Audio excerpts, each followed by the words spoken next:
الحمدللہ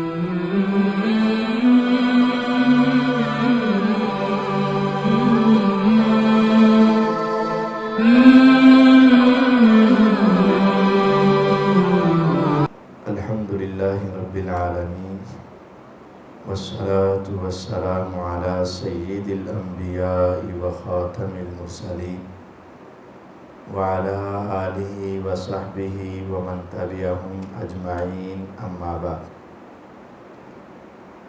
اعوذ باللہ من الشیطان الرجیم بسم اللہ الرحمن الرحیم وَأَتِمُّوا الْحَجَّ وَالْعُمْرَةَ لِلَّهِ فَإِنْ أُحْصِرْتُمْ فَمَا اسْتَيْسَرَ مِنَ الْهَدْيِ۔ حج کو ادا کرنا اللہ تعالیٰ کی طرف سے صاحب حیثیت مسلمان پر فرض ہے۔ جو انسان حج کی استطاعت رکھتا ہے اس کے لیے حج کا ادا کرنا فرض ہے۔ زندگی میں ایک حج کرنا فرض ہے اور اس کے بعد حج کرنا نفل ہے، جو چاہے کر لے جو چاہے نہ کرے۔ حج کا ثواب یہ ہے کہ جو شخص صحیح حج کر لے، حج مبرور لیس لہ جزاء الا الجنہ، جس کا حج مقبول ہو گیا اس کا بدلہ سوائے جنت کے اور ہے ہی کوئی نہیں، یعنی جنت سے چھوٹا ثواب ہے ہی کوئی نہیں، جنت اس کے لیے لازم ہے جس کا حج قبول ہو گیا۔ من حج للہ فلم یرفث ولم یفسق، جو اللہ کے لیے حج کرے، یہ لفظ ہے اللہ کے لیے حج کرے، اس کا مطلب بہت سارے لوگ ایسے بھی ہوں گے جو اللہ کے لیے کوئی نہیں کرتے، اور آج کل خصوصاً یہ ایک ٹرینڈ کے طور پر بھی ہوتا ہے تاکہ پتہ چلے کہ انہیں حج کیتے ہر سال حج کرتے۔ اور بعض ایسے ہیں جو حج کرتے ہیں کاروبار کے لیے۔ قاری صاحب حج کاروبار کے لیے، بیچنے والا تو ہوگا لیکن حج پہ جانے والا کاروبار کیا ہے؟ یہ مجھے ایک بھائی نے بتایا کہ بعض کاروباری افراد کی یہ سوچ ہوتی ہے کہ حج کرن جاواں گے اتھے پھر حج تے دوست بناواں گے، انہاں نہ پھر کاروبار جڑا نا اسی چمکاواں گے، وہ پھر ذرا حاجی ہون دا بھی فائدہ اٹھاواں گے۔ مقصود یہ ہے کہ وہاں سے بس کاروبار کرو۔ حج اللہ کے لیے، من حج للہ، جس نے اللہ کے لیے حج کیا، فلم یرفث ولم یفسق، اور حج کے دوران کوئی گناہ نہیں کیا، اور حج کے دوران کوئی خواہش والی شہوت والی باتیں نہیں کی۔ راجع کیوم ولدتہ امہ، وہ واپس آئے گا تو ایسے ہوگا جیسے آج اس کی والدہ نے اس کو جنم دیا ہے۔ یہ ایک محاورہ ہے، اس کا مطلب یہ ہے کہ اس کے جب وہ پیدا ہوا تھا تو اس کے ذمے کوئی گناہ نہیں تھا، نہ کوئی صغیرہ اور نہ کوئی کبیرہ۔ اگر وہ اللہ کے لیے حج کرتا ہوا اور حج قبول ہو گیا اور اس حج کے دوران کوئی شہوت والی باتیں نہ کی اور اس نے کوئی برے اعمال نہ کیے، تو واپس آئے گا تو ایسے ہوگا جیسے آج ہی اس دنیا میں آیا ہے، پیدا ہوا ہے، یعنی پچھلی ساری زندگی صاف۔ حج اس کی 3 اقسام ہیں، 3 طریقے ہیں سب میں، لیکن ہمارے پاکستان میں ایک تو ممکن نہیں، 2 ممکن ہیں۔ ایک ہوتا ہے حج مفرد، اکیلا حج، بس حج۔ ایسے بھی بہت کم ہی لوگ ہوں گے جو وہاں جائیں اور عمرہ نہ کریں، صرف حج کریں اور واپس آ جائیں۔ یعنی یوں سمجھے 7 یا 8 تاریخ کو وہاں پہنچے اور 8 کو حج شروع ہوا اور حج ختم کر کے فوراً آگے، بہت کم ہو گیا کوئی آدمی، ممکن نہیں، عموماً نہیں ہوتا۔ اور جو ہمارا پیکج چلتا ہے وہ 40 دن کا عموماً ہوتا ہے، 20 دن کا، 40 دن کا، تو اس میں تو عمرہ کرتے ہی کرتے ہیں۔ تو حج مفرد صرف حج کرنا یہ جائز ہے، طریقہ وہی ہے حج والا۔ دوسرا ہوتا ہے حج قران۔ قران، قرین، ساتھی، ملنا اس کو کہتے ہیں۔ تو حج قران حج اور عمرہ اکٹھا کرنا، اس میں 2 باتیں ہوتی ہیں جو عام حج سے مختلف ہے۔ وہ یہ ہے کہ اپنے گھر سے قربانی لے کر جانا، ایک ہے قربانی بک کروانا، قربانی کے پیسے لے کر جانا، وہاں سے خریدنا، یہ ایک الگ بات ہے۔ ایک ہے گھر سے قربانی کا جانور لے کر جانا، یہ پاکستانیوں کے لیے ذرا ناممکن سی بات ہے۔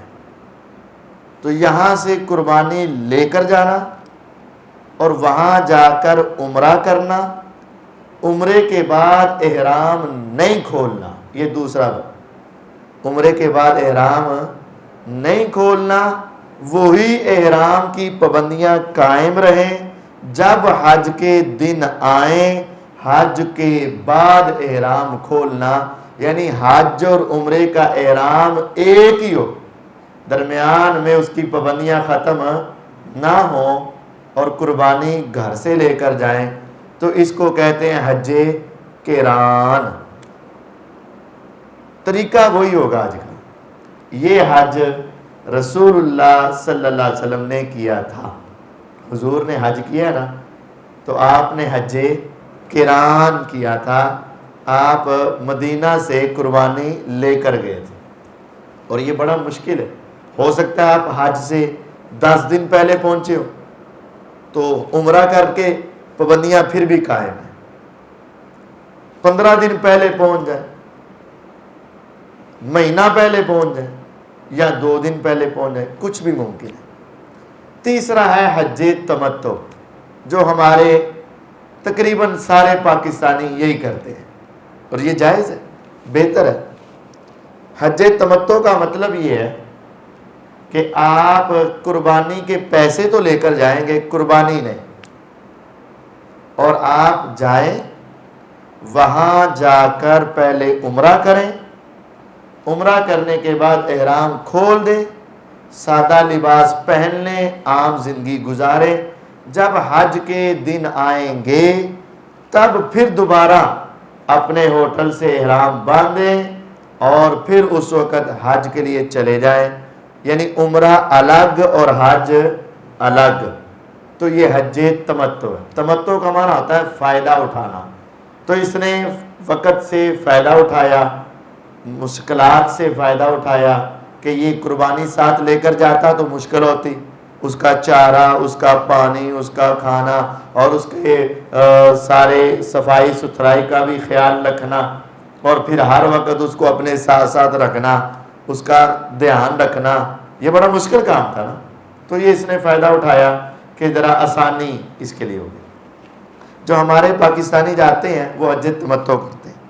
رسول اللہ صلی اللہ علیہ وسلم نے بھی ارشاد فرمایا تھا کہ میں قربانی تو ساتھ لے آیا ہوں، لیکن اب لوگوں کی کیفیت دیکھ کر، ان مشکلات مسائب کو بھی دیکھ کر، اگر مجھے پہلے پتا ہوتا نا تو میں نے بھی قربانی نہیں لانی تھی، میں نے بھی حج تمتع ہی کرنا تھا۔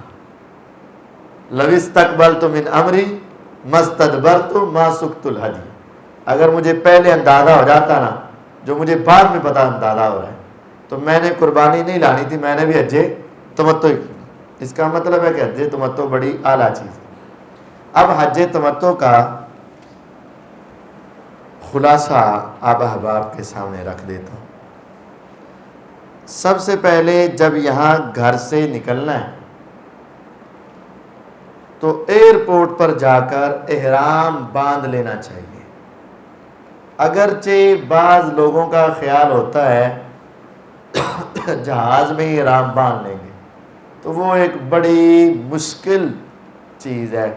وہ 1.5x1.5 یا 2x2 کا وہ جہاز کے اندر 2 فٹ چوڑا 2 فٹ لمبا بس اتنا سا وہ ہوتا ہے وہاں واش روم. یہ اس سے بڑا نہیں ہوتا اس میں سے. تو وہاں احرام تبدیل کرنا آسان کام, وہاں واش روم ہے تو اس میں احرام تبدیل اتنی جگہ میں کیا جائے بڑا مشکل ہے.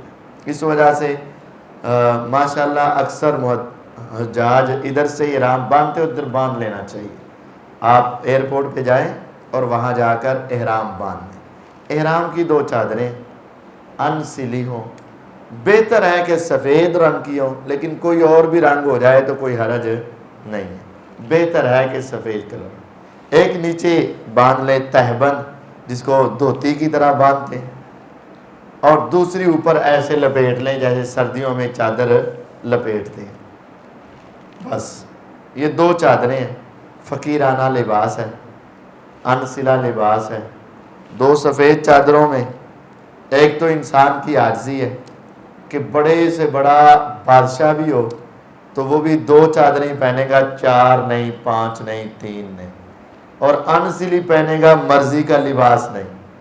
اور اس کا اور فقیر آدمی جس نے ساری زندگی اگرچہ زکوٰۃ ہی لی ہو, ابھی کوئی اس کو اپنی جگہ پر بھیج رہا ہو, اس فقیر کا بھی احرام وہی ہوگا اور اس بادشاہ کا احرام بھی وہی ہوگا, کوئی فرق نہیں ہوگا. 2 چادریں اس کی 2 چادریں. تو یہ ایک مساوات, ایک برابری اور ایک عاجزی کا اظہار ہے. اور دوسری اس کے اندر سفید لباس میں نا انسان کو وہ سفید انسلی چادروں میں ایک موت اور کفن کا تصور بھی آتا ہے کہ ابھی 2 ہیں اور ایک وقت ہوگا 3 ہو جائیں گے, اور اسی طرح لپیٹ کے رکھ دیا جائے گا. تو یہ تصورات ہیں. تو 2 انسلی چادریں پہننی ہیں اس طرح لے لیں. لیکن ابھی یہاں سے نہ تلبیہ شروع ہوگا اور نہ ہی احرام کی پابندیاں احرام کی شروع نہیں ہوگی. احرام کی پابندیاں اور تلبیہ میقات سے شروع ہوگا. میقات جس کو مقرر کیا گیا, یوں سمجھے کہ یہ اگر بیت اللہ ہو تو اس سے چاروں طرف سے آنے والوں کے لیے حضور علیہ السلام نے کچھ حدود بنا دی.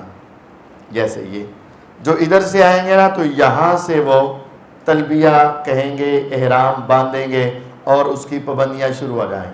جو ادھر سے آئیں گے وہ یہاں سے احرام باندھیں گے, تلبیہ پڑھیں گے, پابندیاں شروع. یہ دیکھیں خاص ذہن سازی, سوچ. ایک ہے کہ ادھر پہنچ کر شروع کرے, اور ایک ہے پیچھے سے ہی اس کی ذہنی سوچ فکر اور اس کو یہاں آنے سے پہلے ہی تیار کر دیا جائے. تو یہاں سے چاروں طرف سے جو ہماری ہے نا سائڈ پاکستان ہندوستان, یہ یمن کی طرف سے جاتے ہیں. ہوائی جہاز جو جاتا ہے یمن کی طرف سے جاتا ہے. تو حضور نے یمن کے لیے یلملم رکھی تھی. یلملم جس کو آج کل ابیار علی بھی کہتے ہیں اور سعدیہ مقام بھی کہتے ہیں. سعدیہ وہ ہوائی جہاز اوپر سے اڑ رہا ہوتا ہے تو وہاں سے وہ گزرنا ہے, تو ہوائی جہاز میں اناؤنسمنٹ ہو جاتی ہے, لیکن بسا اوقات انسان سویا ہوتا ہے, بسا اوقات انسان سو جاتا ہے نا, نیند آ جاتی ہے, اس کو پتہ نہیں چلتا. تو بیٹھے تو وہ جہاز میں بیٹھ کر ہی کر لے کہ یار اب جہاں سے آئے گی اگر میں بیدار رہا تو وہاں سے میں نیت خود کروں گا, اور اگر کسی وجہ سے بھول گیا تو میری نیت وہاں سے شروع ہو جائے گی. جب آپ یہاں پہنچیں گے تو اس وقت احرام کی پابندیاں شروع اور تلبیہ شروع. احرام کی پابندیوں میں یہ بات ہے کہ خوشبو نہیں لگانی, خوشبو والا صابن, خوشبو والا تیل, ویسے خوشبو جسم پر چھڑکاؤ نہیں کرنا, احرام پہ نہیں لگانا. دوسرا یہ ہے کہ احرام کی حالت میں کوئی چیز شکار نہیں کرنی. تیسرا یہ ہے کہ درخت پتا وغیرہ نہیں کاٹنا, اور لڑائی جھگڑا بھی نہیں کرنا. یہ احرام کی پابندی ہے. اور پھر وہاں سے تلبیہ کہنا شروع کرنا ہے, لبیک اللہم لبیک لبیک لا شریک لک لبیک ان الحمد والنعمت لک والملک لا شریک لک۔ اور یہاں پھر آپ نے ابھی عمرہ کرنا ہے نا، تمتع کرنے والا پہلے جا کر کیا کرتا ہے؟ عمرہ۔ تو یہاں سے یہ بھی کہنا ہے لبیک اللہم بالعمرہ، اے اللہ میں عمرے کے لیے حاضر ہوں، لبیک اللہم بالعمرہ، میں عمرے کے لیے حاضر ہوں۔ یہاں سے پھر تلبیہ پڑھتے رہے بلند آواز سے، اونچی آواز سے، جتنا اونچی ہو سکے۔ عام انسان جو بہت زیادہ تکلف نہیں لیکن اونچی آواز سے تلبیہ پڑھنا چاہیے۔ آپ نے فرمایا انسان کی تلبیہ کی آواز جہاں تک جاتی وہاں کی ساری چیزیں ہی، وہ جاندار ہوں یا بے جان ہوں، وہ ساری چیزیں ہی اس کے ساتھ تلبیہ پڑھنا شروع کر دیتی۔ وہ ہر شے روز قیامت اس کے حق میں گواہی دے گی کہ یا رب ہم گواہی دے رہے ہیں یہ تیری توحید کا تلبیہ پڑھ رہا تھا۔ یہ تلبیہ ایک عظیم عبادت ہے۔ ہاں تھک جائے انسان رک جائے، تھک جائے آہستہ آواز میں پڑھ لے، وہ اس کے درمیان میں سبحان اللہ، الحمدللہ، اللہ اکبر، لا الہ الا اللہ سب کچھ پڑھ سکتے ہیں۔ یہاں ہوائی جہاز میں سوار ہوتے وقت اور نکل کے باہر نکلتے وقت ایک بات کا خاص خیال رکھیں، چونکہ آپ نے ٹکٹ لیا ہے اور آپ ایئرپورٹ کے اندر داخل ہو گئے ہیں، اب وہ جہاز والے آپ کو چھوڑ کر نہیں جائیں گے۔ جب یہ یقینی ہے کہ وہ آپ کو لے کر ہی جائیں گے، جب آپ نے اندر پہنچ گئے ہیں تو پھر دھکے دینا، آگے بڑھنا، تیزی سے جانا، جلدی سے جانا، میری باری پہلے آ جائے، ایسی ضرورت نہیں۔ سب سے زیادہ ریلیکس رہیں، آرام سے۔ تمہیں وہ خود تلاش کریں گے کتنے گیا ہے، کدھر ہے، وہ تمہیں تلاش کریں گے، آپ آرام سے بیٹھے رہو۔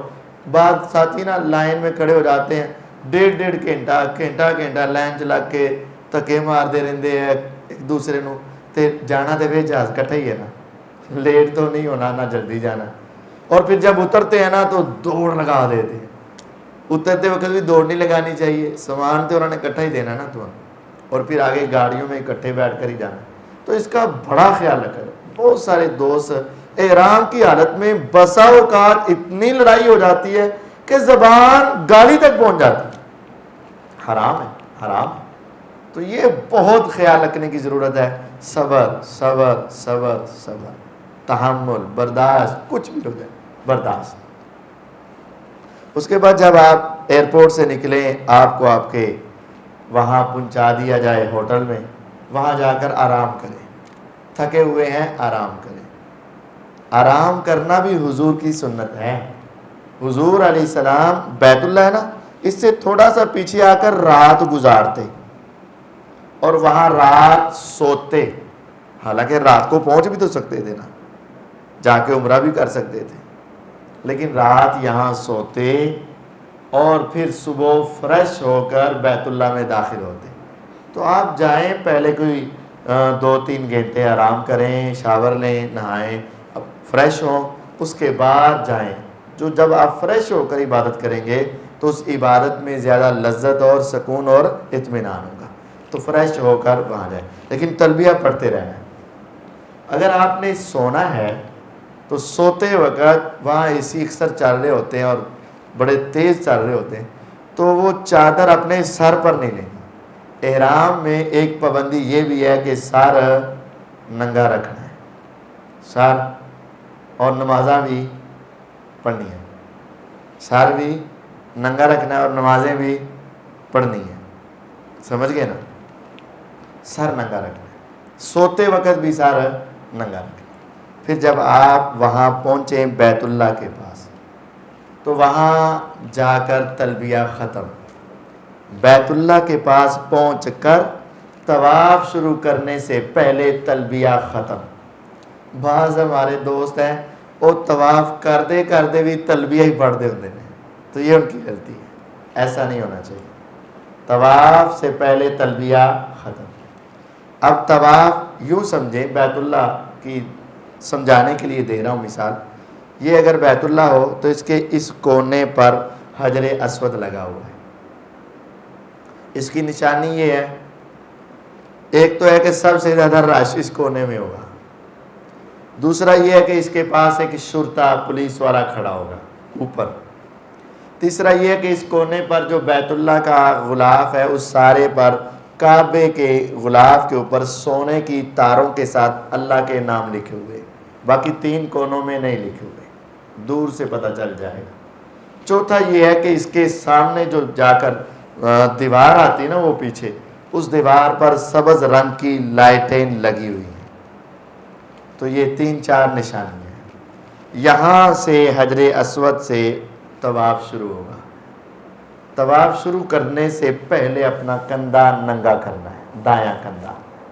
اس وقت تک وہ ویسے ہی چادر لی ہوئی تھی. یہاں دایاں کندھا ننگا کر کے ایک ہاتھ اٹھا کر بسم اللہ اللہ اکبر دور سے ایسے کرنا ہے, لیکن اس کو چومنا نہیں ہے, اس کو چومنا نہیں ہے. ایک طریقہ یہ ہے بسم اللہ اللہ اکبر. دوسرا یہ ہے کہ آپ بیت اللہ کے پاس پہنچ جائیں, حجر اسود کو ہاتھ لگا لیں یا رومال لگا لیں یا تسبیح کوئی چیز لگا لیں اور پھر اس کو چومیں. جو لگی ہے اس کو چوم سکتے, اس کو چومیں اور کہیں بسم اللہ اللہ اکبر اور طواف شروع کریں. تیسرا یہ ہے کہ حجر اسود کو ہی چوم لیں, لیکن یہ دونوں کام بڑے مشکل ہیں. آپ پہلا تو طواف جو نا ذرا دور سے ہی کر لیں, بسم اللہ اللہ اکبر.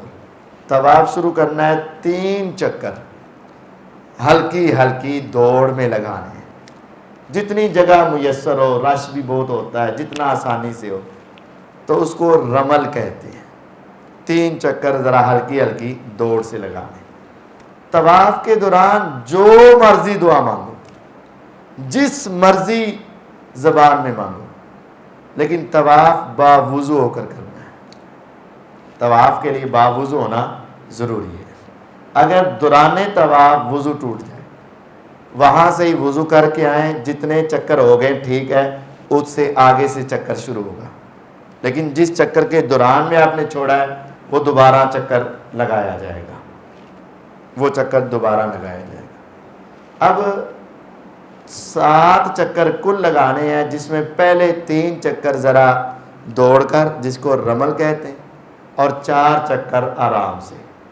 عورتوں کے 7 چکر ہی آرام سے, وہ دوڑیں گی نہیں, 7 چکر ہی آرام سے ہوں گے. چکر سے شروع کرنے سے پہلے بسم اللہ اللہ اکبر. ادھر سے شروع ہوا مثال یہاں تک, یہ 4 کونے ہیں, یہ بھی رکن یمانی ہے, ادھر یمن ہے. یہ بھی رکن یمانی ہے, ادھر یمن ہے. یمانیین ان کو کہتے ہیں. ادھر ملک شام ہے, ان کو شامیین کہتے ہیں. ادھر ایک یو کٹ ہے ایسے, جو اصل حتیم بیت اللہ کا حصہ تھا, لیکن ان کے حلال کے پیسے کم ہوئے, انہوں نے بیت اللہ چھوٹا کر لیا, لیکن حرام دے پیسے نہیں لگائے, تو یہ حتیم ہے. ادھر سے آپ نے شروع کرنا ہے یہاں تک جو مرضی دعائیں مانگے. یہ جو حصہ ہے یہاں رکن یمانی سے یہاں تک, یہاں 2 کام کرنے ہیں طواف کے دوران. ایک تو اس کونے کو ہاتھ لگانا ہے, سجا دایاں ہاتھ لگانا ہے, ایسے ہاتھ لگانا ہے. اس کو ہاتھ لگانے سے بھی گناہ معاف ہو جاتے ہیں. اور یہاں سے لے کر یہاں تک ربنا آتنا فی الدنیا حسنہ وفی الآخرۃ حسنہ وقنا عذاب النار, یہ دعا پڑھنا مسنون ہے, سنت سے ثابت, یہ دعا پڑھنی چاہیے. باقی 3 سائڈوں میں جو چاہیں دعا پڑھ لیں, یہ مسنون طواف ہے. ہر چکر میں 7 چکر جب ختم ہوں گے نا, 8واں شروع نہیں کرنا, لیکن 7ویں کے آخر میں پھر بسم اللہ اللہ اکبر کہنا ہے. گویا کہ اشارے ہو گئے 8 اور چکر ہو گئے 7, کیونکہ ہر کے شروع میں تھا. اب 8واں لگانا نہیں ہے, لیکن یہ اشارہ کرنا ہے. اس کے بعد یہ اگر حجر اسود ہے نا, یہاں اس کا مین دروازہ ہے, یہ بیت اللہ, یہ حجر اسود, یہ مین دروازہ. ادھر وہ حتیم مثال دے, تو یہ دروازے سے تھوڑا سا ہٹ کر ادھر پیچھے آ کر ایک ایسے شیشہ لگا ہوا ہے، اتنا سا چوڑا ہوگا، اس کے اندر ایک پتھر ہے، اس پتھر پہ 2 پاؤں کے نشان ہیں۔ آج کل اس کو چاندی کے خول کے ساتھ کور کیا گیا ہے، نیچے پتھر اور اوپر چاندی کا خول چڑھایا ہوا، وہ 2 پاؤں سیدنا ابراہیم علیہ السلام کے پاؤں کے نشان ہیں۔ اس پتھر پر کھڑے ہو کر وہ بیت اللہ کو تعمیر کر رہے تھے، تو اس کو مقام ابراہیم علیہ السلام کے کھڑا ہونے کی جگہ، مقام کھڑا ہونے کی جگہ، تو مقام ابراہیم کہتے ہیں۔ اس سے پیچھے آ کر، یعنی بیت اللہ سے مقام ابراہیم تقریباً 5-6 صفوں کا فاصلہ ہے، 5-6 صفیں ہیں۔ اس سے پیچھے آ کر 2 رکعت نفل ادا کرنی، وَاتَّخِذُوا مِن مَّقَامِ إِبْرَاهِيمَ مُصَلًّى، 2 رکعت نفل۔ ابھی تک 2 کام ہوئے تھے، ایک احرام باندھا تھا اور ایک بیت اللہ کا طواف کیا۔ تیسرا کام یہ ہے مقام ابراہیم کے پیچھے 2 رکھتے ہیں، یہ طواف کا حصہ ہے۔ ممکن ہو تو پہلی رکعت میں فاتحہ اور سورہ کافرون اور دوسری میں فاتحہ اور قل هو اللہ احد پڑھا جائے، بھول بھی جائیں کوئی اور پڑھ لیں تو ٹھیک ہے، لیکن سنت یہ ہے۔ اس کے بعد یہ سمجھیں یہاں حجر اسود تھا، یہاں مقام ابراہیم تھا، ادھر آپ نے نماز پڑھی۔ اس کے بعد پھر حجر اسود کے پاس جانا ہے اور اس کو جا کے سلام استلام کرنا ہے۔ یہ 9 مرتبہ اس کو اشارہ ہو گیا۔ لوگ عموماً یہ کام نہیں کرتے، پڑھی اور واپس چلے گئے۔ مقام ابراہیم پر جب آپ نے 2 رکعت پڑھنی ہے، یا ایک بات رہ گئی، 2 رکعتیں پڑھنے کے بعد اس کے پیچھے زمزم کا کنواں ہے، زمزم کا کنواں ہے۔ وہ آج کل نیچے ہے، کئی تہہ خانوں میں ہے، لیکن وہاں کولر رکھے ہوتے ہیں پانی کے، زمزم والے۔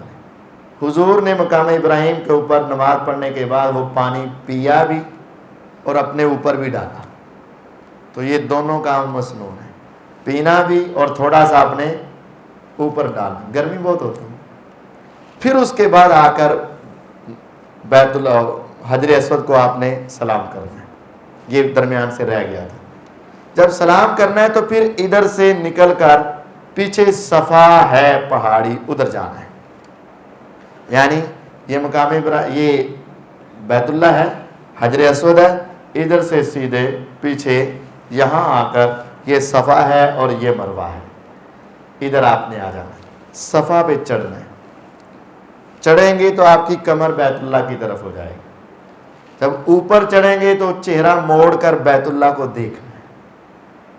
وہاں اس کے اوپر چڑھے تو سامنے بیت اللہ نظر آ جاتا ہے، یہاں بیت اللہ کو دیکھ کر دعا کرنی بھی ہے، دعا پڑھنی بھی ہے، فرق سمجھیں، ایک ہے دعا پڑھنی اور ایک ہے دعا کرنی، مانگنی، 2 ہیں۔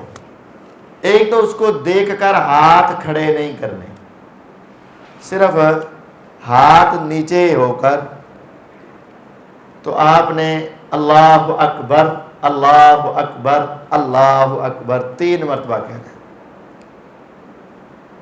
لا الہ الا اللہ وحدہ لا شریک لہ لہ الملک ولہ الحمد وہو علی کل شیء قدیر۔ لا الہ الا اللہ وحدہ انجز وعدہ ونصر عبدہ وہزم الاحزاب وحدہ، یہ دعا پڑھنی ہے۔ ترجمہ یہ ہے، یہی صفا پہاڑی تھی، حضور پہلی دعوت لے کر آئے تھے اور آپ نے کہا تھا یا ایھا الناس قولوا لا الہ الا اللہ تفلحوا، کامیاب ہو جاؤ، تملک العرب، پورے عرب کی بادشاہت تمہیں ملے، وتدین لکم العجم، پورا عجم تمہارے پاؤں کے نیچے ہوگا۔ لیکن لوگوں نے مانا، حضور جب آئے تھے نا بیت اللہ کو فتح کیا تو اس وقت پھر یہ دعا پڑھ رہے لا الہ الا اللہ وحدہ، میں اس وقت بھی یہ کہہ رہا تھا کہ ایک اللہ ہے اور کوئی نہیں. آج بھی اسی جگہ پہ کھڑا ہوئے کہہ رہا ہوں لا الہ الا اللہ وحدہ، ایک اللہ ہے اس کے علاوہ کوئی نہیں. فرق یہ ہے اس وقت میں اکیلا تھا اور آج 1.25 لاکھ کے قریب صحابہ موجود ہیں. لا الہ الا اللہ وحدہ انجز وعدہ، اس نے اپنا وعدہ پورا کر دکھایا. ونصر عبدہ، اس نے اپنے بندے کی مدد کی، دیکھو وہ یہ کامیاب ہو گیا. وہزم الاحزاب وحدہ، اکیلے نے سارے لشکروں کو شکست دے کر اسلام کے جھنڈے گاڑ دیے. اس صفا پہاڑی پہ چڑھ کے پھر اللہ کی توحید کا اعلان کیا. یہ دعا پڑھنی ہے، اس کے بعد ہاتھ اٹھا کے دعا کرنی ہے. پھر ہاتھ نیچے ہوئے تو یہی دعا دوبارہ پڑھنی ہے. اللہ اکبر اللہ اکبر اللہ اکبر لا الہ الا اللہ وحدہ، دعا پڑھنی ہے. پھر دعا کرنی ہے. پھر ہاتھ نیچے ہوئے، پھر دعا پڑھنی ہے، پھر دعا کرنی ہے. بڑا مشکل کام ہے. لوگوں نے شارٹ کٹ بنایا ہے. ایک باری ہی بس اللہ اکبر اللہ اکبر اللہ اکبر لا الہ الا اللہ وحدہ لا شریک لہ لہ الملک وله الحمد وهو على كل شيء قدیر لا الہ الا اللہ وحدہ انجز وحدہ ونصر عبدہ وهزم الاحزاب وحدہ. اوکے بس نہیں، یہ گویا کہ 6 کام ہو گئے. 3 مرتبہ پڑھنے والے، 3 مرتبہ دعا. تو جتنے آپ کو کہتے ہیں نا ساڈے واسطے بھی دعا کرنا، ساڈے واسطے بھی دعا کرنا، اوتھے جا کے یاد کر لینا. سانوں بھی تے اپنے آپ میں، اپنے واسطے، اولاد واسطے، ملک واسطے، ہمارے لیے، دنیا کے لیے، اسلام والوں کے لیے، سب کے لیے وہاں دعا. موقع ہے، خوب لمبا موقع ہے. تھک جائیں بیٹھ جائیں، تھک جائیں بیٹھ جائیں، تھوڑی دیر آرام کر کے پھر تر پو. تو ہر چکر کے شروع میں 3 مرتبہ دعا پڑھنی ہے اور 3 مرتبہ دعا کرنی ہے. تو 7 چکراں چ کنیاں ہو گئیاں؟ 7 ہیں. 21 مرتبہ دعا پڑھنی ہے اور 21 مرتبہ دعا کرنی ہے. یہ سمجھ لیں، ٹھیک ہے. اب یہاں سے دعا پڑھی، دعا کی، اترے. ایسے اترتے ساتھ ہی تھوڑی دیر، ابھی اتریں گے تو تھوڑی دوری سبز رنگ کی لائٹیں اوپر لگی ہوئی ہیں. وہاں جہاں سے سبز رنگ کی لائٹیں شروع ہوں وہاں سے دوڑنا ہے، اور جہاں ختم ہو جائے وہاں دوڑنا ختم. اس کو سائی کہتے ہیں. سائی کا معنی ہوتا ہے دوڑنا. وہ اماں ہماری تھیں حاجرہ علیہ السلام، وہ صفا اور مروہ اس وقت قریب قریب تھی، پہاڑ بڑے تھے تو تراش کر ذرا ان کو چھوٹا کر دیتے ہیں نا، تو مروہ کو اب چھوٹا کیا ہوا ہے. تو وہ ایسے پہاڑیاں قریب قریب آتی تھی ایسے. تو وہ صفا سے اترتی تو مروہ پہ چڑھ جاتی، مروہ سے اترتی تو صفا پہ چڑھ جاتی. کس لیے؟ اپنے بیٹے اسماعیل علیہ السلام کے لیے کوئی پانی تلاش کرنے کی. تو وہ دوڑی تھی نا، تو اس کو دوڑنا اللہ کو اتنا پسند آیا کہ عمرے اور حج کا حصہ بنا دیا. تو یہ 7 چکر ہیں. ادھر سے ادھر پہنچیں گے 1 چکر ہو جائے گا، ادھر سے واپس آئے 2 3 4 5 6 7. 7واں کہاں مکمل ہوگا؟ مروہ پر. مروہ پر 7واں مکمل ہوگا. 7ویں اب یہ بڑے کام 3 ہو گئے: احرام، طواف، سعی. طواف کے بعد مقام ابراہیم پہ نماز، پانی پینا ڈالنا، یہ طواف کا ہی حصہ ہے. سعی.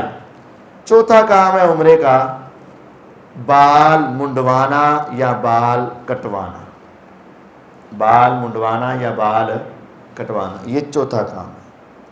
اور یہاں سے بال سارے سر کے منڈوائے جائیں یا سارے سر کے کٹوائے جائیں. منڈوانا، ٹینڈ کروانا افضل ہے، اور بال کٹوانا یہ جائز ہے لیکن کم ثواب ہے. اس کے بعد احرام کھول دے. عمرہ مکمل ہو گیا. عمرے کے بڑے کتنے کام ہوئے؟ احرام، طواف، سعی اور بال، یہ 4 کام. عمرہ مکمل ہو گیا. محنت کے ساتھ کرے تو تقریباً 2.5-3 گھنٹے لگ جاتے ہیں. جان چھڑائیں تو 1.25 گھنٹے میں تو گھنٹے چ عمرہ کر لینا. لوگ بڑے خوش ہو کے دستے گھنٹے دی مار. یہ کوئی بہادری نہیں ہے. زیادہ وقت لگائیں, محبت سے کریں, محنت سے کریں, دعائیں زیادہ کریں. بعض لوگ صفا مروہ پر نا 7 چکر پورے ہونے کے بعد وہاں نفل شروع کر دیتے ہیں شکرانے کے. تو یہ کوئی سنت نہیں ہے, وہاں کوئی نفل نہیں. ادھر ہی اگر سارے پروسیجر کے درمیان نماز کا ٹائم ہو جائے عمرے کے دوران, تو جہاں ہیں وہاں کھڑے ہو کے نماز پڑھیں, سنتے پڑھنی پڑھیں, آرام کرنا کریں, تھوڑی دیر بعد وہاں سے پھر شروع کر دیں. اس کے اندر وقفہ آ جائے تو کوئی خرابی نہیں ہوتی. آپ نے احرام کھول دیا. اب جب حج کا وقت آئے گا یعنی 8 ذوالحجہ, آج کل ویسے چونکہ رش بہت ہوتا ہے تو وہاں حالات کو کنٹرول رکھنے کے لیے, رش کو ذرا کنٹرول کرنے کے لیے اور نظم و ضبط کو قائم رکھنے کے لیے 7 کو ہی لے جاتے ہیں مینا میں. کوئی حرج نہیں, پہلے بھی جایا جا سکتا ہے. تو مینا کے میدان میں جانا ہے. جانے کے لیے اپنے ہوٹل سے احرام باندھنا ہے. اب حج شروع ہونے لگا. جب آپ کو لے جایا جائے انتظامی معاملات کے پیش نظر پہلے بھی جانا پڑے تو کوئی حرج والی بات نہیں. اصل یہ ہے کہ 8 تاریخ کو جانا ہے, 8 ذوالحجہ کو. حج کتنی تاریخ کو شروع ہوتا ہے؟ 8 کو. 8 کو آپ نے احرام باندھنا ہے. کہاں سے؟ اپنے اپنے ہوٹل سے. اور یہاں یہ نقطہ حل ہو جاتا ہے, حج کا احرام اگر ہوٹل سے باندھا جا سکتا ہے تو عمرے کا بھی احرام دوبارہ عمرہ کرنا ہوئے. جو اگر یہ بیت اللہ ہے نا, جو پیچھے سے کراس کر کے آ رہا ہے ان حدوں کو, اس کے لیے ہے کہ یہاں سے احرام باندھے, اور جو اندر پہنچ چکا ہوا ہے وہ جہاں جہاں بیٹھے ہیں وہاں سے احرام باندھے. دوبارہ عمرہ کرنا ہے تو اپنے ہوٹل سے, حج کرنا ہے تو اپنے. حج کا احرام ہوٹل سے ہے تو عمرے کا احرام بھی ہوٹل سے ہے. بہرحال 8 تاریخ کو حج کا احرام باندھا. حج کا احرام باندھ کے مینا میں چلے گئے. مینا میں خیمے لگے ہوتے, نہ بھی خیمہ لگا ہو اپنا لگا لو, مسجد میں چلے جاؤ. مسجد خیف بہت بڑی مسجد ہے وہاں مینا میں. مسجد خیف بہت بڑی مسجد میں چلے جاؤ. وہاں جا کے مسنون طریقہ یہ ہے, 8 تاریخ کو 5 نمازیں, 4 8 کو اور 1 9 کو, 5 نمازیں مینا میں پڑھنی.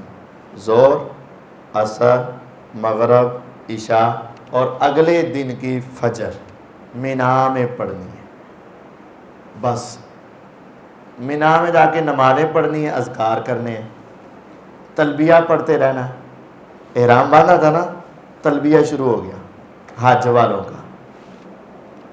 تلبیہ پڑھیں, نمازیں پڑھیں, اذکار کریں, احرام میں رہیں. کوئی خاص عبادت ان کے علاوہ نہیں ہے. بس آپ وہاں جا کر تیاری ہو رہی ہے, ذہنی تیاری ہو رہی ہے. بس تلبیہ پڑھتے رہیں, احرام باندھا رکھیں, اذکار کرتے رہیں, نمازیں پڑھیں. ظہر, عصر, مغرب, عشاء ساری نمازیں قصر پڑھنی ہیں. یہ حج کی وجہ سے قصر ہے, سفر کی وجہ سے نہیں. کس وجہ سے؟ حج کی وجہ سے. حتیٰ کہ کسی کا گھر اگر مثال ہے وہ مینا کے اندر بھی ہے نا, مینا کے محلے میں رہتا ہے مثال ہے, اور اس نے حج کرنا ہے تو اس نے بھی نماز قصر پڑھنی. لیکن ساڑھے بعض دوستوں نے قسم کھا دی کہ کوئی کام سیدھا اوتھے بھی نہیں قصر پڑھنی. حدیث میں آتا ہے کہ حضور قصر نماز پڑھتے تھے, تو قصر پڑھنی چاہیے. تو قصر نماز پڑھنی. اگلا دن آ گیا, فجر پڑھ لی. اب کون سی تاریخ شروع ہو گئی؟ 9. یہ حج والا دن ہے, عرفہ والا دن. اب 9 تاریخ کو ایک ہی بڑا کام ہے. سورج نکلنے کے بعد عرفات کی طرف چلے جائیں. مینا سے عرفات کی طرف چلے جائیں. جتنا جلدی ہو, سورج نکلنے کے بعد جتنا جلدی ہو سکے عرفات میں چلے جائیں.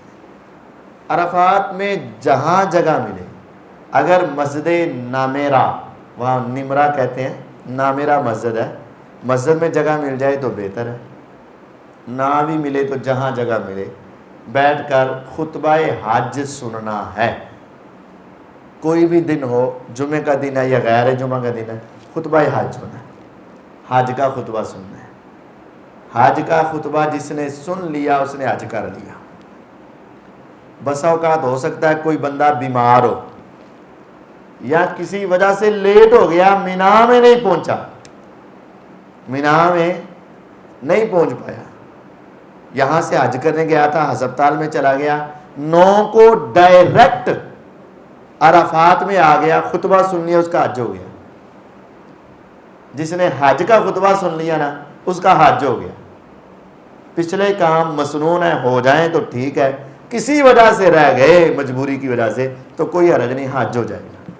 لیکن جس کا خطبہ حج رہ گیا نا اس کا حج نہیں ہے، چاہے وہ مینا میں بیٹھا ہی رہا، مینا میں سویا ہی رہا، نہیں گیا عرفات، حج نہیں ہوئے گا۔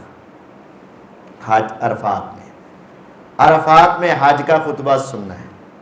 خطبے کے بعد 2 رکعت ظہر کی، جمعے کی نہیں، 2 رکعت ظہر کی اور 2 رکعت عصر کی اکٹھی پڑھنی ہے، یعنی 2 پڑھ کے پھر 2، ایک ہی وقت میں 2 رکعتیں کر کے پڑھنی، ظہر اور عصر۔ یہاں بھی وہ دوست نہیں مانتے، نہیں اسی کام سیدھا نہیں کرنا، پڑھنیاں بھی 4 نے تے پڑھنیاں بھی ظہر وکری تے عصر وکری، ظہر اپنے ٹائم میں عصر اپنے ٹائم، مرضی دا حج بنایا ہوا ہے، لکھاں لا کے بھی سمجھ نہیں آتی، مسنون طریقے پر عمل نہیں کرتے۔ آپ نے ایسا نہیں کرنا، 2 ظہر کی اور 2 عصر کی اکٹھی پڑھنی، یعنی 2 پڑھ کے سلام پھر 2، یہ اکٹھی کا مطلب ہے۔ یہ آپ کی ظہر عصر ہو گئی۔ اس کے بعد ممکن ہو تو آپ جبل رحمت پر چڑھ جائیں، لیکن زیادہ کوشش مشقت اٹھانے کی کوئی ضرورت نہیں۔ حضور اوپر نہیں چڑھے تھے، حضور اس کے پاس پہنچے تھے، رحمت کا پہاڑ آپ کے پاس تھا، جبل رحمت، تو آپ نے اپنی اونٹنی کو بٹھا دیا اور وہاں پھر آپ نے دعائیں کی۔ اس وقت آپ نے دعائیں مغرب تک کی اور آپ نے فرمایا آج کے دن پورے سال، پورا سال جس میں لیلۃ القدر بھی آتی، پورا سال جس میں رمضان کے دن بھی آتے، پورا سال کسی روز بھی اللہ اپنی اتنی رحمت کر کے لوگوں کو جہنم سے آزاد نہیں کرتا جتنی آج کے دن اللہ لوگوں کو جہنم سے آزاد کر دیتا ہے۔ ما من یوم اکثر من ان یؤتیک اللہ فی عبدا من النار من یوم عرفہ۔ عرفات کے دن رب کی رحمت بڑی جوش مار رہی ہوتی، اور وہ سارے جب میدان میں اکٹھے ہو کر سفید لباس پہن کے فقیرانہ عاجزانہ انداز میں اس رب کے سامنے گڑ گڑا رہے ہوتے ہیں نا، تو میرا رب کہتا ہے فرشتو بتاؤ یہ سارے کیا لینے آئے، یہ سارے فقیر بن کے کیا مانگ رہے ہیں، یہ عاجزی کے ساتھ کیا سوال کر رہے ہیں، بتاؤ یہ کیا کہہ رہے ہیں۔ فرشتے کہتے ہیں معافی کے طلبگار ہیں خدایا۔ میرا رب کہتا ہے گواہ ہو جاؤ میں نے ان کو معاف فرما دیا۔ خدا را اگر اللہ تمہیں لے جائے اور مجھے بھی لے جائے، آمین، تو وہاں جا کر گپوں میں کام ضائع نہ کر دینا، اس موبائل کے فتنے میں مبتلا نہ ہو جانا۔ وہاں کیا ہوتا ہے دیکھ جی میں عرفات سے پہنچے ہوں، یعنی پیچھے والوں کو شک ہے کہ پتہ نہیں گیا بھی ہے کہ نہیں گیا، دیکھو جی میں واقعتاً ایتھے ہاں، میں تمہیں صحیح کہہ رہا، فضول قسم کی بات۔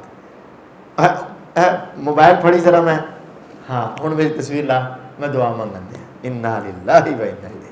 کیسی تباہی اور برباد، کیسی بدبختی کا عالم بن جاتا ہے کہ اللہ کو دکھانے کے لیے گئے اور اس کے سامنے سر جھکانے کے لیے گئے، شرمندگی سے ندامت سے اپنے آنسو بہانے کے لیے گئے، لیکن وہاں جا کے بھی وہ اپنی ویڈیو اور اپنی فوٹو اور اپنی تصویروں میں سارا وقت بیڑا غرق کر دیا، ضائع کر دیا۔ خدا را لے کے ہی نہ جاؤ موبائل، اے ہو جائے جی تصویریں کھچیاں جائیں، لے کے ہی نہ جاؤ، نہ رہے بانس نہ بجے بانسری، اے اللہ کو دکھانا تم نے یار، لیکن اے فتنہ جان نہیں چھڑتا. تو خدا را اس موقع پر اپنے وقت کو قیمتی سمجھ کے اللہ کو یاد کرے.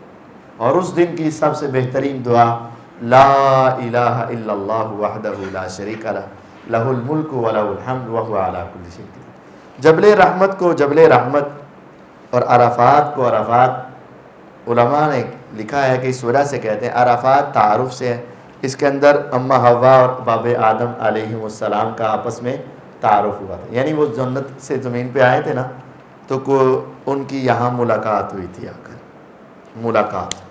اور پھر وہ رحمت والے پہاڑ پہ چڑھ کے انہوں نے کہا تھا ربنا ظلمنا انفسنا وَإِن لَّمْ تَغْفِرْ لَنَا وَتَرْحَمْنَا لَنَكُونَنَّ مِنَ الْخَاسِرِينَ.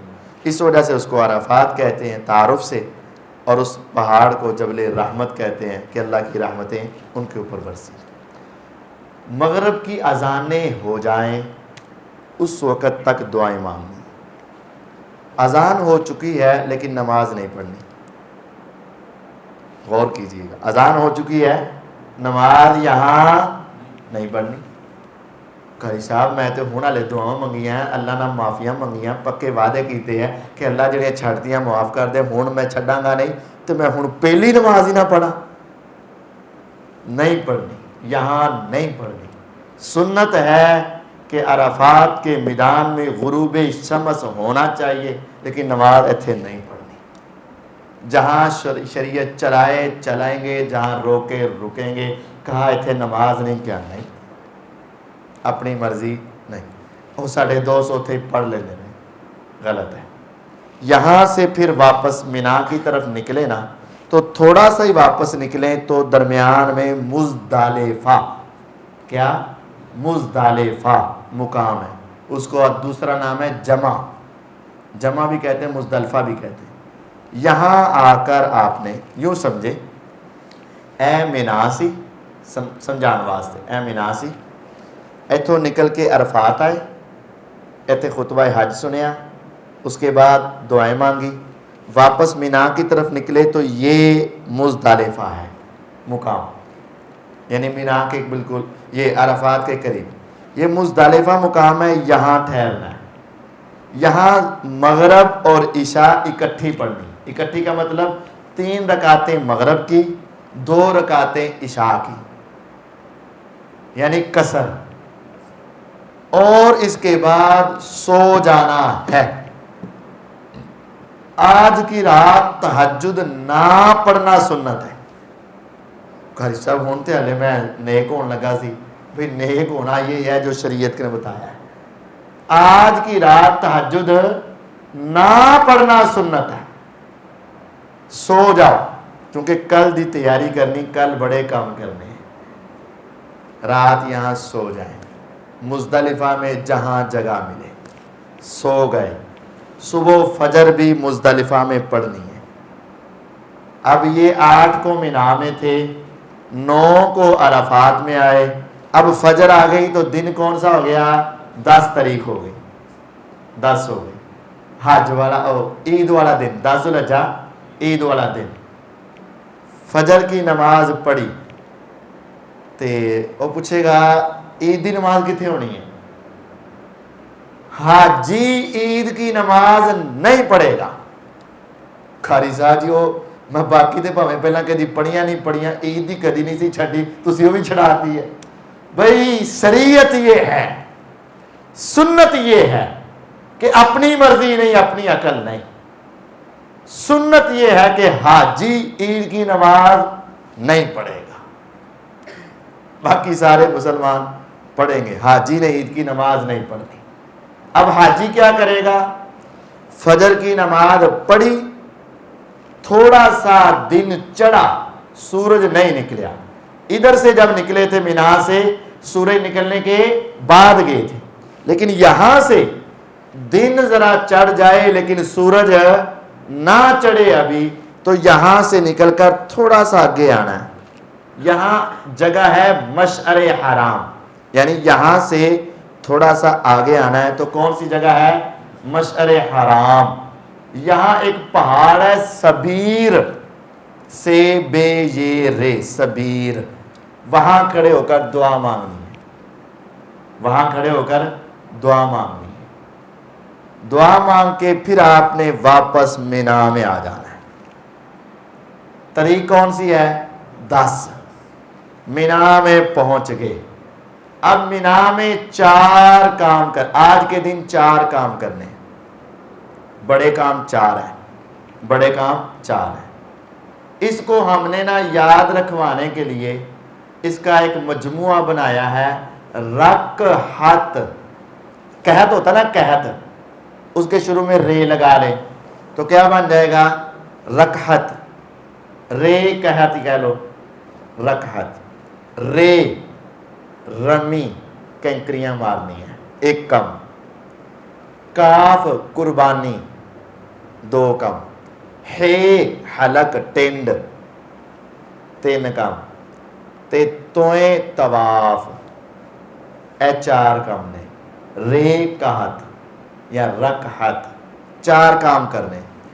سب سے پہلے 3 جمرے ہیں، جمرے کیا ہیں؟ مینا کے اندر ہی ہیں، 3 جگہ پر ایسے بڑی بڑی جیسے ٹینکیاں ہوتی نا اوپر، اس طرح پیالے نما چیزیں ہیں، آپ نے اس کے اندر کینکریاں پھینکنی۔ لیکن یہ رے یعنی 10 طریقوں صرف 1 جمرے کو کینکری مارنی۔ یہ جمرات کیا ہے، کینکریاں کتنی ہوں، کیسے مارنی، یہ سمجھاتا ہوں۔ پہلا عمل کینکریاں۔ کینکریاں کہاں سے لیں گے؟ کینکریاں ہم کہاں سے لیں گے؟ کینکریاں جب آپ رات مزدلفے ٹھہرے ہو نا، کل رات، اور رات نو یا صبح فجر تو بعد مزدلفیوں کینکریاں انہوں نے خود پھیلائی ہوتی ہیں، زمین پہ بکھیری ہوتی ہیں۔ سپیشل یہ جب 30 لاکھ بندہ ہے تو ان سب کو کینکریاں چاہیے، تو سپیشل ٹرکاں دے ٹرک لے آ کے اتنے پھیلا دینے، سٹ دینے، تاکہ یہ اٹھائیں یہاں سے کینکریاں اٹھائیں۔ ورنہ تو یہ کینکریاں بھی بڑی مہنگیاں وکنیاں سی، یہ تو ان کی مہربانی ہے۔ تو وہاں کینکریاں رات کو اٹھا لینی، تو واپس ساریاں چک لینی ہیں، کیونکہ جب آپ نے کینکریاں مارنی ہے نا تو بسا اوقات وہ چنے کے برابر ہوتی ہیں چھوٹی چھوٹی کینکریاں، تو بسا اوقات کینکریاں تو ڈگ بھی سکتی، تو اگر آپ کے ہاتھ سے گر جائے تو آپ نے نیچے ہو کر اس کو پکڑنا، کیونکہ جب تھلے گئے تو پھر اتنے چل جاؤ گے، اگر نیچے گئے نا آپ تو پھر آپ بچو گے نہیں، یعنی اوپر چل جاؤ گے۔ تو بہرحال زیادہ رکھے اپنے پاس، رات کو اٹھا لے، وہاں پہنچے۔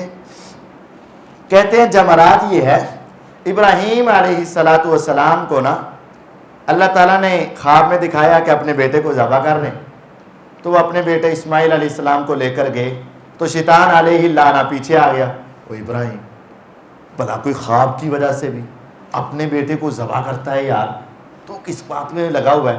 تو شیطان نے آ کے وسوسہ ڈالا، دفاع اس کو ددکارا، تو وہ جہاں اس نے پہلی مرتبہ کہا تھا نا وہ 1 جمرہ ہو گیا، وہ تھوڑی دیر بعد پھر آ گئے، یار تو کس بات میں لگا ہوا ہے؟ یہ کوئی بات ہے کرنے والی، ٹھیک ہے نیکی ہے دین ہے، لیکن یہ کوئی خوابوں کی وجہ سے بچے ذبح کرنے، اور بچے کو ذبح کرنا کوئی شریعت ہے؟ دفاع دوبارہ ددکارا، یہ 2 جمرے ہو گئے۔ پھر تیسری جگہ پر آ کر اس نے اس طرح بہکانا چاہا، پھر اس کو دفع دور کیا، ذلیل کیا، تو وہ جہاں جہاں اس نے ان کو ورغلانے کی کوشش کی تو وہ 3 جمرے بن گئے، پہلا چھوٹا صغرا، دوسرا درمیانہ وسطی، تیسرا بڑا کبرا۔ تو جو بڑا جمرہ ہے نا 10 تاریخ کو صرف وہاں جا کے 7 کینکریاں پھینکنی ہیں، اللہ اکبر اللہ اکبر اللہ اکبر اللہ اکبر اللہ اکبر اللہ اکبر، 7 کینکریاں پھینکنی ہیں 10 تاریخ کو بس۔ لیکن بعض لوگ وہاں جذباتی ہو جاتے ہیں، جتیاں مار رہے نے، سوٹیاں مار رہے نے، گاڑاں کڑ رہے نے، یہ گناہ ہے، یہ غلط ہے، جو سنت ہے وہ کام کریں بس۔ اور یہ نہیں کہ جتنی زور دی مارو گے اتنی زور دی بجے گی، یہ بھی نہیں ہے، بس آپ کا کام ہے پھینکنا، یہ اس کے لیے ذلت ہے، رسوائی ہے، یہ نہیں کہ وہ شیطان اتنے بنیا ہوتا ہے تو انہوں پیریاں ہوتی ہیں تو وہ چیخیں مارنے، ایسی کوئی بات نہیں. بس اس کے لیے کیا ہے کہ ذلت اور رسوائی. 7 کینکریاں مار، رے ہو گیا 7 کینکریاں ایک جمرے کو مارنی بس. رے کے بعد کاف قربانی، رکحت. قربانی اکثر اپنے ہاتھ سے تو عموماً نہیں کی جاتی، تو وہاں ٹائم ہوتا ہے. یہ ترتیب بدل بھی جائے تو کوئی گناہ نہیں. اصل مسنون یہ ترتیب ہے رکعت، لیکن یہ اگر آگے پیچھے بھی ہو جائے تو کوئی گناہ نہیں ہے، مسنون ہے. قربانی کا وقت جیسے ہو وہ ہو جائے گی. آپ اپنی ٹن کروائیں اور اس کے بعد طواف کرنا ہے. مینا سے بیت اللہ جانا یہ سب سے مشکل کام ہے. 30 لاکھ بندہ جب ایک راستے سے گزر رہا ہے، ادھر جا رہا ہے، سوکھا کام دے نہیں. وہاں جانا اور تقریباً 10-12 کلومیٹر کا فاصلہ بھی ہے، بڑا مشکل کام ہے. پیدل جانا بھی پڑتا ہے، سواریوں پہ بیٹھتے ہیں کئی گھنٹے رش کے اندر، گرمی کے اندر، بہت مشکل ہے. بہتر ہے کہ جو حج کے لیے جا رہا ہے نا وہ اپنی یہاں پہلے ریہرسل کرے کہ 4-5 کلومیٹر روزانہ اپنی پریکٹس کرے. 4-5 کلومیٹر اگر یہاں اس کے چلنے کی روزانہ کی عادت ہوگی نا، پھر وہ 10-12 کلومیٹر بھی چل لے گا. تو جی انہیں 1.5 کلومیٹر بھی روزانہ نہیں چلنا تو پھر اس کے لیے بڑا مشکل ہو جائے گا. تو رکعت آپ نے طواف کرنا ہے. طواف کرتے وقت آپ نے بیت اللہ کا وہی طواف کا طریقہ جو آپ کو پہلے بتا دیا گیا، 7 چکر لگانے ہیں، لیکن اس میں کندھا ننگا نہیں کرنا کیونکہ وہ پہلے طواف میں تھا. 3 ذرا بھاگ کر رمل والے اور 2 باقی 7 چکر لگا لی. اور اس کے بعد پھر وہی مقام ابراہیم کے پیچھے نماز، اور پھر اس کے بعد وہ صفا مروہ کی سعی بھی کرنی ہے. صفا مروہ کی سعی بھی کرنی ہے. ہاں جس نے قران کرنا ہو، جو ہمارے یہاں نہیں ہے، اس نے سعی کر لی ہوتی ہے، وہ نہیں کرے گا. لیکن تمتع والے، آپ سب تمتع والے ہوتے ہیں تو سعی بھی کرنی ہے. سعی کرنے کے بعد دوبارہ رات پھر مینا میں آنا ہے. رات پھر آ کر کہاں رہنا ہے؟ مینا میں. یہ 10 طریقے 4 کام ہو گئے. اب 11 12 13 ایک ہی کام ہے خاص. تینوں جمروں کو 7 کینکریاں مارنی ہیں بس. 8 کو مینا میں رہے، 5 نمازیں.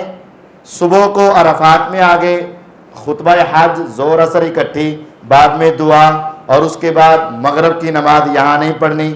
مغرب کی نماز جا کر مزدلفہ میں پڑھنی ہے. مغرب عشاء اکٹھی پڑھ کے رات کو وہاں رہیں، کینکریاں اٹھائیں، صبح مشعر حرام کے اوپر فجر کے بعد آئیں، یہاں سے دعا کر کے آپ مینا میں آ جائیں. رکعت رمی کرنی 1 جمرے کو، قربانی کرنی ہے، حلق یعنی ٹنڈ کروانی ہے، طواف کرنا ہے. بیت اللہ کا طواف 7 چکر، صفا مروہ کی سعی 7 چکر. اس کے بعد پھر دوبارہ مینا میں 11 12 13 ان 3 دنوں میں 7 کینکریاں مارنی ہیں، اللہ کا ذکر کرنا ہے بس. اب جو احرام باندھا ہوا تھا اور جو تلبیہ تھا وہ درمیان میں رہ گیا. جب آپ نے وہاں جا کر رمی کر لینی ہے نا، بیت یعنی 10ویں دن آپ نے کینکریاں مارنی، اس کے بعد طواف، اور اس کے بعد آپ احرام کھول سکتے ہیں اور آپ تلبیہ کہنا بند کر سکتے ہیں. اس کے بعد آپ اپنی عام نارمل زندگی گزار سکتے ہیں. احرام کی پابندیاں ختم. اور جب آپ یہ 11 12 13 کو آپ کینکریاں مار لیں گے، اس کے بعد کلی طور پر آپ کا حج مکمل ہو چکا ہے. اس طریقے سے جو انسان مسنون طریقے سے حج کرے گا تو اس کا حج اگر قبول ہو گیا تو اللہ تعالیٰ اس کو جنت کا بدلہ دیں گے اور اس کی زندگی کے سارے گناہ معاف فرما دیں گے. اللہ تعالیٰ مجھے اور آپ کو مسنون حج کرنے کی توفیق عطا فرمائے. وآخر دعوانا ان الحمدللہ.